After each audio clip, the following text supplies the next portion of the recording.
And in this video, I'm going to reveal to you an experiment that was done hundreds of years ago in the early 1800s, which proves you are the sole creator of your own reality. With that being said, let's get right into the video. In the year 1801, British polymath Thomas Young created an experiment called the double-slit experiment. This experiment was where he had basically created two slits in a board, and on the other side of a board was a detector screen, and through the slits fired particles, whether it be electrons, photons, were fired through these slits. Now, an interesting thing happened, because you would expect that when you fired particles through these slits, that they would show up in uniform linear fashion as particles. But what happened surprised everybody. You see, no matter how the particles were fired, even if they were fired individually, what showed up on the other side was actually a band of various shaded lines all across the receiver screen. And what this signaled to us is that these particles were in fact behaving and traveling like a wave, and they were interfering with each other, which is really incredible. But it gets even better. They wanted to observe. They wanted to actually observe. This experiment went through many iterations, and at some point an experiment was done where there was an observer put in place, a camera, to see how these particles are actually interfering with each other. And an interesting thing happened where once an observer was put in place, the particles conformed in linear fashion to the slits that they were originally fired through. There is no law in physics or a current understanding of reality that would explain this. But in the heart of what happened here would be the seed of quantum physics and quantum law. And this is the law that explains the nature of our reality. Now, if we can draw some things from this experiment, number one is everything is vibration. And everything you do has consequent effects on other things around you. Hence the waves interfering with each other. Even when a single particle was fired through a slit, it was found to interfere with itself. So every action you have, every thought and behavior you take based on your beliefs in this reality goes up through a causal plane, which generates a series of effects in your life, which you as the observer experience happening to you. Number two is that you are the observer of the reality. So when you change your perception of what you're observing, what you observe actually physically changes.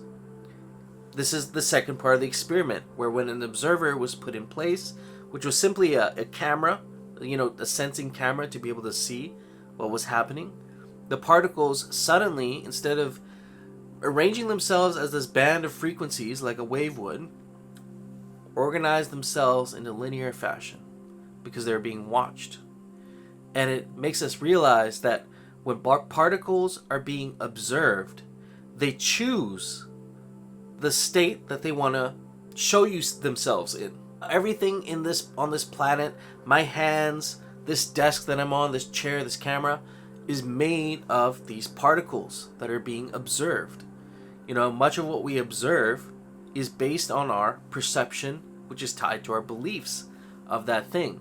This is exactly why when you buy a new Jeep, that all of a sudden you see everybody is driving Jeeps. When you sell the Jeep and you buy a Honda Civic, now everybody's driving Honda Civics. You seem to see them everywhere, right?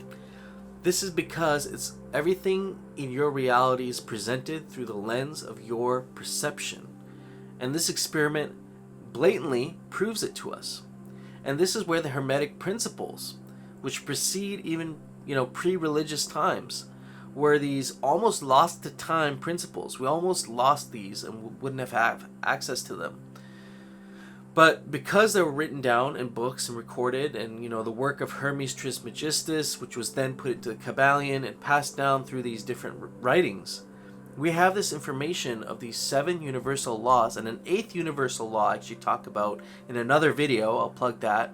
But the main 7 universal laws that explain the nature of our reality and how it works. So I just have it written down. Our perception can act like the observer in the double-slit experiment, influencing the behavior of the particles through our intentions and beliefs. So our intentions and beliefs are what actually influence these particles to choose how they're going to present themselves to us.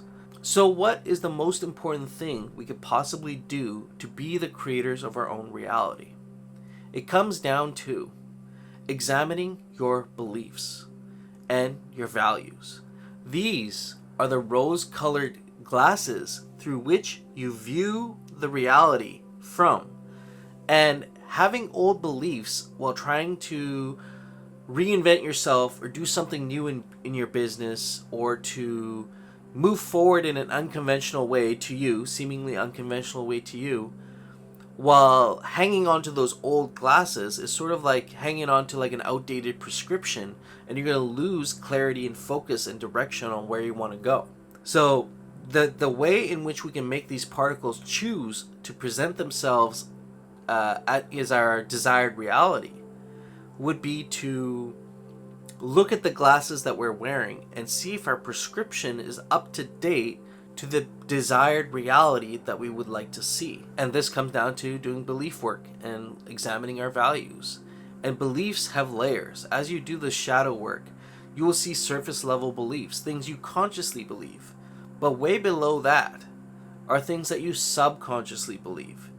And the way you're going to stir this up is by making new decisions, choosing new beliefs, and then making new decisions and actions based on those new beliefs. And the old stuff will start coming up. You'll start feeling resistance. You'll start, this is the process of spiritual awakening. You'll start maybe even feeling physical symptoms that things are just butting heads within you. An internal conflict will arise. And you will have to go through a struggle and go through this sort of conflict to get down to those subconscious beliefs. And as soon as you are aware of the subconscious beliefs, that's when it just dissolves. Everything is awareness.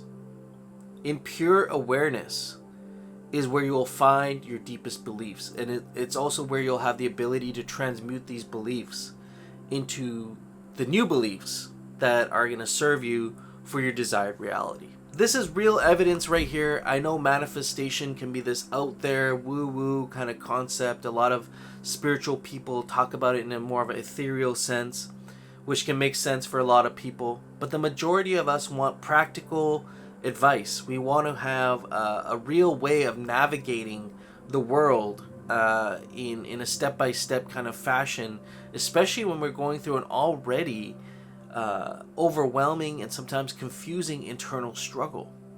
So you can use these beliefs to anchor you, the new beliefs to anchor you to your desired reality, and thus taking action on those new beliefs time and again.